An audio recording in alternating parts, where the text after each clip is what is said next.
Sí, el disertante anterior estaba en la zona buffer, yo ya estoy escurriendo, estamos en el arroyo directamente.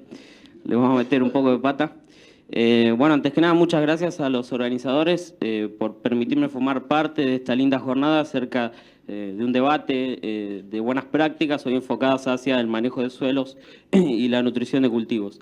Como verán en el título, lo que vamos a intentar hacer con esta presentación es hablar un poco acerca de aspectos económicos de la fertilización.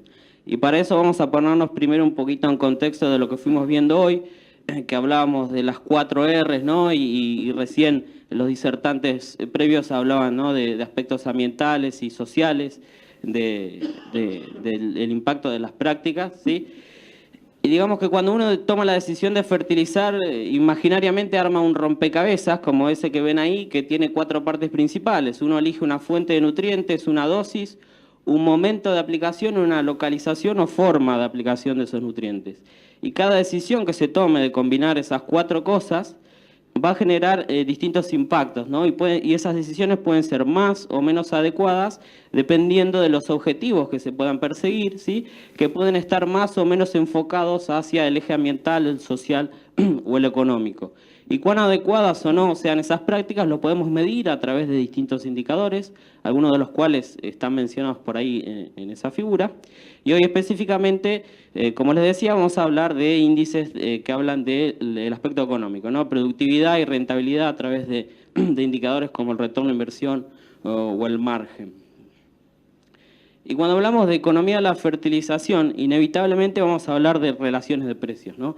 En esta figura lo que tenemos es expresadas en kilos de grano de trigo, de maíz o sojas, necesarios para comprar 1 kilo de nitrógeno, de fósforo, de azufre en verde, amarillo o rojo, respectivamente, ¿sí?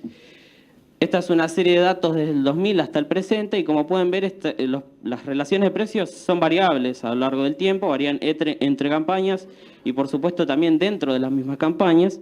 Y eso lo que nos dice es que hay momentos que son más convenientes que otros para invertir en fertilizantes, ¿no? Entonces, si consideramos la relación de precios que estamos teniendo esta campaña, ahí las resumimos en esa tablita. Estas relaciones son descontando ya todos los gastos que tienen que ver con comercialización, incluso adicionándole el costo de oportunidad al fertilizante, ¿sí? Y lo que tenemos es que esta campaña estamos con una de las mejores relaciones de precio, y no solamente me lo van a escuchar decir a mí, sino a muchos especialistas del sector, una de las mejores relaciones de los últimos 15 años prácticamente, ¿sí? Entonces, esta es una campaña para empezar en invertir en fertilizantes, ¿sí? Bueno, ¿y cómo puedo utilizar la relación de precios en un modelo de diagnóstico que me permita decidir desde un punto de vista económico, ¿sí? La fertilización? Ahí entra en juego una de las herramientas fundamentales y le podríamos llamar la piedra angular de lo que son las buenas prácticas en nutrición de cultivos, que es el análisis de suelo, ¿sí? Eso nos permite poder utilizar modelitos como este, en el que este ejemplo asocia la eficiencia agronómica, que es la eficiencia de respuesta, expresadas en kilos de trigo por kilo de fósforo aplicado, ¿sí? Las mismas unidades que las relaciones de precios, en función del nivel de fósforo Bray del suelo, ¿sí? En los primeros 20 centímetros. Por supuesto, lo que tenemos es que a medida que tenemos más nivel de fósforo en el suelo, la expectativa de respuesta disminuye, ¿sí? Y si entonces consideramos la variación normal histórica de las relaciones de precios, ¿sí? Que están entre el percentil 25 y 75, ¿sí? Es esta franja horizontal que ven ahí, ¿sí? Lo que tenemos es que los umbrales económicos para fertilizar con fósforo el trigo varían ahí más o menos entre 12 y 18 partes por millón.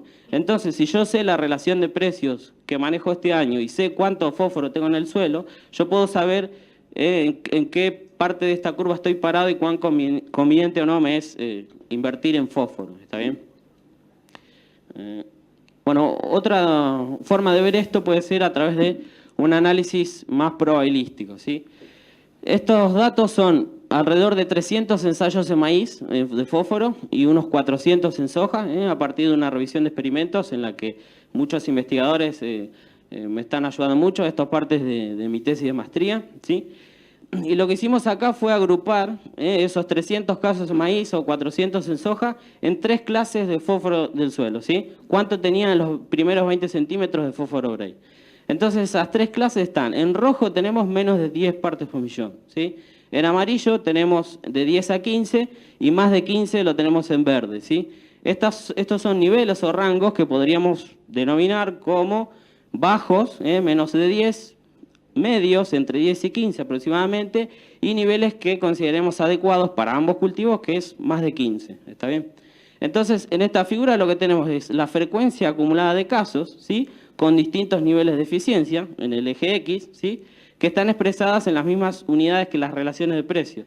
Kilo de maíz o kilo de soja por kilo de fósforo.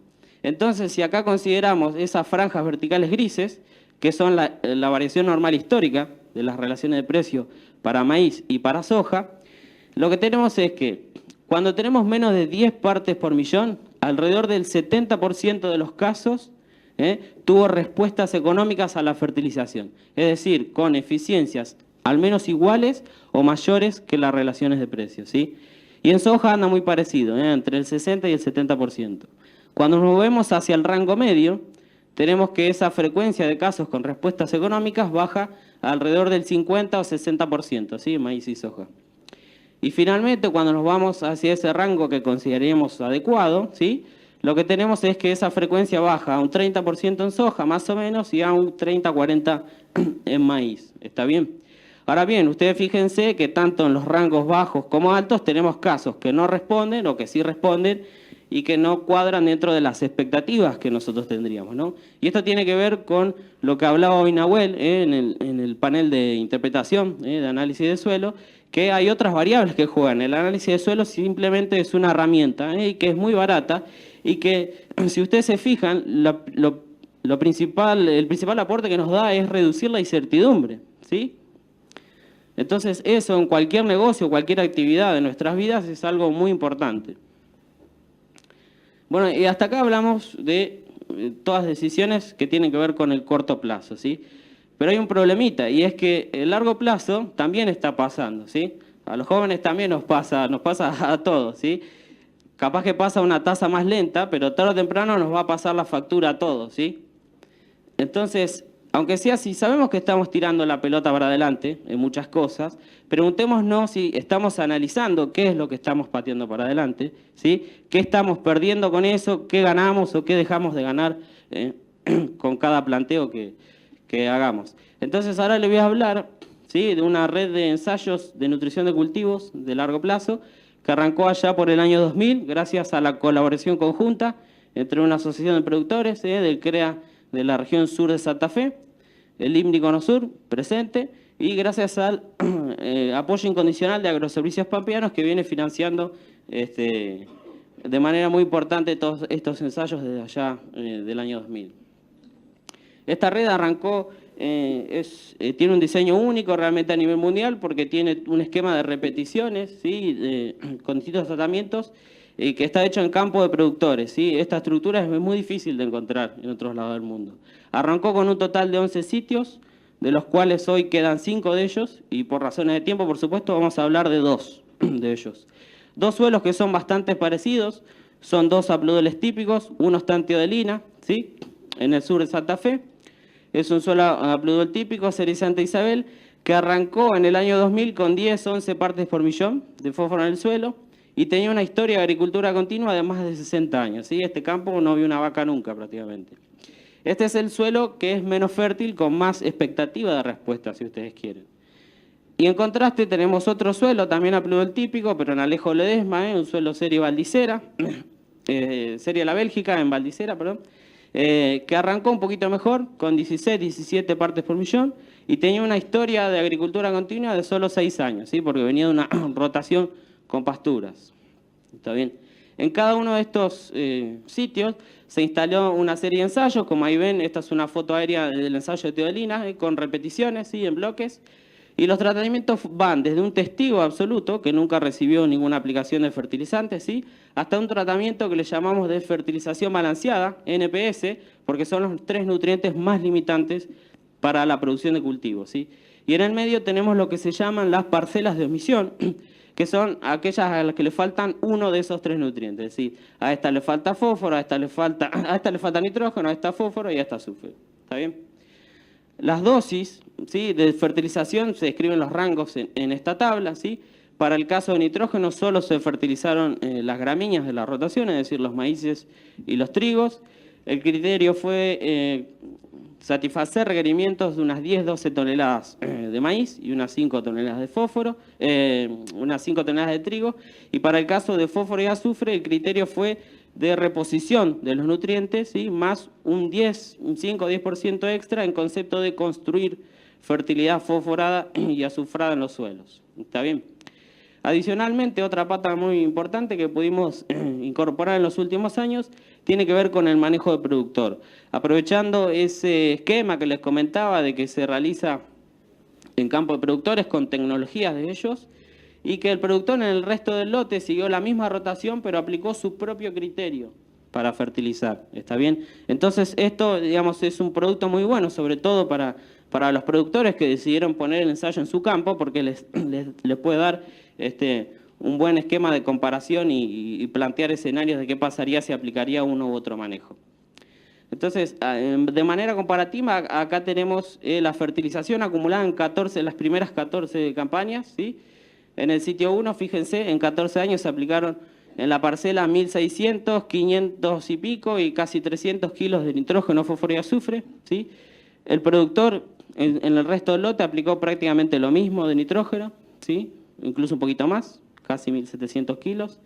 Aplicó más o menos 2/3 de lo que se aplicó de fósforo en la parcela y también más o menos 2/3 de lo que se aplicó de azufre, ¿sí? Cuando nos movemos hacia el otro campo, que seguía una rotación distinta del primero, que seguía maíz, trigo, soja. En este caso se hizo una rotación maíz, soja de primera, trigo, soja de segunda. Acá hay un poquito más de diferencia, ¿sí? El productor aplicó más o menos un 30% menos que lo que se aplicó en la parcela de nitrógeno, alrededor de la mitad de lo que se aplicó de fósforo y solamente 1/3 de lo que se aplicó de azufre, ¿sí? Bueno, con distintas combinaciones de estas dosis, estos fueron los resultados productivos de acumular los primeros 14 años, ¿sí? Acá tenemos la producción acumulada de granos, ¿sí? En el EGI, en kilos por hectárea, para los distintos tratamientos de izquierda a derecha, desde ese testigo hasta la fertilización balanceada y luego el manejo del productor. Y los distintos cultivos están en distintos colores, ¿sí? Entonces, si vemos, en ambos casos lo que tenemos es un techo de producción dado en los dos sitios por esa fertilización que le llamamos balanceada. ¿Está bien? Además de un techo, también tenemos un piso de producción, ¿no? Que fue lo que el suelo fue capaz de aportarle a esos cultivos en términos nutricionales. Y si comparamos entonces la diferencia entre ese piso y ese techo, tenemos lo que podríamos denominar como la brecha nutricional, ¿sí? Que hoy empezamos a hablar un poco, ¿sí? ¿Y esa brecha nutricional qué representa? Bueno, representa lo que esa fertilización balanceada con nitrógeno, fósforo y azufre le aportó al sistema en estas 14 campañas, ¿sí? Fíjense, en el sitio con más potencial de respuesta, el menos fértil, aportó unas 70 toneladas de grano, ¿sí? Y en el otro sitio con menos potencial de respuesta, por supuesto, ese tratamiento aportó menos, pero igual es una cantidad significativa, fíjense, 36 toneladas en 14 años. Y si comparamos qué pasó con el productor respecto de ese techo de producción, también tenemos una brecha mucho más pequeña, por supuesto, pero igualmente sigue siendo significativa. Fíjense que son 12 toneladas, el equivalente a haber perdido un muy buen cultivo de maíz en ambos casos.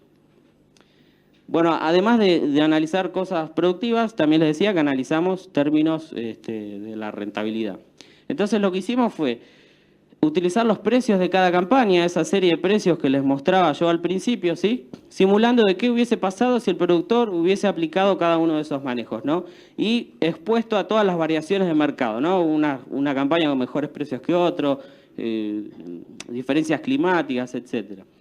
Entonces calculamos dos índices que son bastante simples. Por un lado el margen, como la diferencia entre los ingresos extra de cada tratamiento, por haber fertilizado, menos los costos. Y por otro lado, retorno a inversión, como el cociente entre esos ingresos extra y esos costos extra de cada tratamiento. Todo lo expresamos en moneda constante. Eso se calculó para el cultivo de maíz, para el cultivo de soja de primera y para el doble cultivo trigo-soja de segunda, porque se fertilizaba todo al trigo, ¿sí? Acá la nutrición se manejaba todo junto como uno solo. Entonces, en esta figura lo que tenemos es el margen en dólares por hectárea, cómo varió a lo largo de esas 14 campañas para los distintos tratamientos que son distintos símbolos y líneas de colores, ¿sí? El tratamiento testigo es esa línea horizontal punteada en 0, que ven, donde no se invirtió, pero tampoco se ganó nada, ¿está bien? Entonces, más allá de esa maraña de puntos que se ve ahí, y que es un poco la idea de mostrar eso, bueno, en el sitio menos fértil tenemos, parece que más frecuencia de márgenes más altos, ¿sí? Respecto a este sitio, pero en ambos casos tenemos que en la mayoría de los casos tenemos márgenes positivos, ¿sí? Por aplicar cualquiera de esos tratamientos de nutrición, ¿sí? Pero el denominador común de todo esto es la alta variabilidad que hay entre campañas, ¿no? Por efecto del cultivo, efecto de clima, efecto de mejores relaciones de precios o peores, ¿sí? Entonces, mirar los márgenes de fertilizar campaña por campaña a veces puede resultar un poco mentiroso, ¿está bien? Entonces, la ventaja de tener series de datos es que podemos empezar a ordenar la información de manera de poder sacarle un jugo, ¿sí? Extra y ver cosas que aisladamente no las vemos. Entonces, en esta figura lo que tenemos es el margen, otra vez, en dólares por hectárea, para los distintos tratamientos, que ahora son cajitas de colores, ¿sí? Muy resumidamente, ¿qué representa cada cajita? El 50% de los casos. Es decir, 7 de 14 campañas se obtuvieron márgenes que caen dentro de esas cajas. ¿Está bien? Y las barritas para arriba para abajo son los mínimos y los máximos. ¿Está bien? Entonces, ahora sí, lo que vemos un poco más claro es cómo ese tratamiento de fertilización balanceada fue el más destacado en términos de margen. ¿Está bien? Sobre todo en el sitio con más potencial de respuesta. Mientras que si vamos a ese sitio con menos potencial de respuesta, aunque fíjense que en casi todos los casos se obtuvieron márgenes positivos, ¿sí? Ya la diferencia entre tratamientos no es tan marcada, ¿sí? Y esto es lo mismo, pero abriendo esas cajitas según los cultivos que había adentro de cada rotación. En el primer sitio teníamos que el tratamiento más rentable era ese de fertilización balanceada, y como vemos fue el mejor para ambos cultivos, tanto para maíz como para trigo, soja, y fue especialmente el doble cultivo el que permitió alcanzar los mejores márgenes por haberlo fertilizado de forma balanceada. Y cuando nos movemos al otro sitio, ¿sí? Por supuesto, como veíamos antes, tenemos márgenes que son menores, pero en la mayoría de los casos positivos. Fíjense especialmente el cultivo de soja de primera, que son las cajitas verdes, como en la mayoría de los casos, cualquiera de esos manejos que se aplicó permitió obtener márgenes positivos, ¿no? Esto es para responder un poco cuando está siempre esa cosa de que la soja no responde a la fertilización. Acá yo veo que sí, que responde bien y que sobre todo tiene los mejores márgenes cuando se aplica una fertilización balanceada, ¿sí? Acá el nitrógeno no se pone a la soja de primera, pero el nitrógeno sí representa que no le faltó a las gramíneas de la rotación, ¿sí? Y eso permite obtener mejores rendimientos y por ende mejores márgenes en las hojas que siguen después. Entonces, ahora vamos al final del cuento, ¿no? Este es el margen acumulado, ¿sí? En el total de los 14 años, para los distintos tratamientos, ahora en barritas de colores. ¿Se acuerdan? Bueno, que el mejor tratamiento en términos de margen había sido ese de fertilización balanceada, ¿sí? Que si consideramos la sumatoria de las 14 campañas, permitió obtener una ganancia neta, ¿sí? De $5.500 por hectárea. ¿Está bien? Que fueron unos $1.400 más que lo que obtuvo el productor con su propio manejo, ¿sí? Y ahora, mientras que si nos vamos al sitio con menos potencial de respuesta, por supuesto los márgenes fueron menores, ¿sí? Pero igualmente fíjense que son significativos, son $2.000 por hectárea en 14 años. Bueno, y ahora hablemos un poco de los retornos de inversión, ¿no? Esto es acumulado en los 14 años, es la cuentita final. Esto es cuántos dólares se obtuvieron por dólar invertido en nitrógeno, en fósforo y azufre para los 5 sitios que aún están en la rotación. Y estos están ordenados en un gradiente, si ustedes quieren, de menor fertilidad arriba hacia mayor fertilidad hacia abajo, ¿no? Entonces ahí, como ven, para los 3 nutrientes y especialmente para fósforo, vemos los escaloncitos, como en el sitio con más potencial de respuesta podemos obtener hasta $3 por cada dólar puesto en fósforo. Y finalmente, bueno, vamos bajando. Estos 2 sitios tienen 60, 70 partes por millón de fósforo y fueron bajando, hoy están en 30, 40. Así que es lógico que no hayan dado retornos positivos, ¿sí? Y yo les quería destacar, miren, especialmente el caso de azufre. En casos donde sea deficiente, fíjense los retornos que puede tener fertilizar adecuadamente con azufre, ¿sí? Hasta $12 por hectárea casi. Y una consideración de todo esto es que estos retornos de inversión fueron calculados para tratamientos que no fueron elegidos con un criterio económico, ¿sí? Estos tratamientos fueron todos de dosis de reposición y construcción incluso de fertilidad en el suelo. ¿Está bien? Entonces, cuidar el suelo acá muestra que, bueno, sí, cerraban los números. Y este es un ejemplo para ese sitio en Teodelina, el sitio Balducci, cómo evolucionó el fósforo Bray en los distintos tratamientos. En rojo tenemos al que no se le puso fósforo, ¿sí? Pero sí nitrógeno y azufre. Y en verde tenemos al que se le puso todo. Entonces, ahí el que arrancó con 10, los dos arrancaron en 10, 11 partes por millón. El que no fertilizó hoy tiene 5, estaba pobre, ahora está indigente según el último relevamiento de la UCA. Está. Si ahora nos vamos a lo que hizo el productor, que había puesto unos 300 kilos en esos 14 años, había aplicado un criterio de reposición, se mantuvo, sigue ahí en sus 11 partes por millón. Sigue pobre, pero está, no se cae, pero sigue tirando. Pero si vamos a ese tratamiento con fertilización balanceada, en el que ustedes veían, podíamos acumular una ganancia realmente significativa, no solamente acumuló por ese lado, sino que hoy de esas 10 partes pasó a 40 partes por millón. ¿Sí? Y si le hacemos un numerito a esto, y son unos $500 por lo menos de reservas ahí, y solo contando el fósforo, ahí hay más materia orgánica, hay más aporte de residuos al sistema, hay muchas cosas que juegan ahí, ¿sí?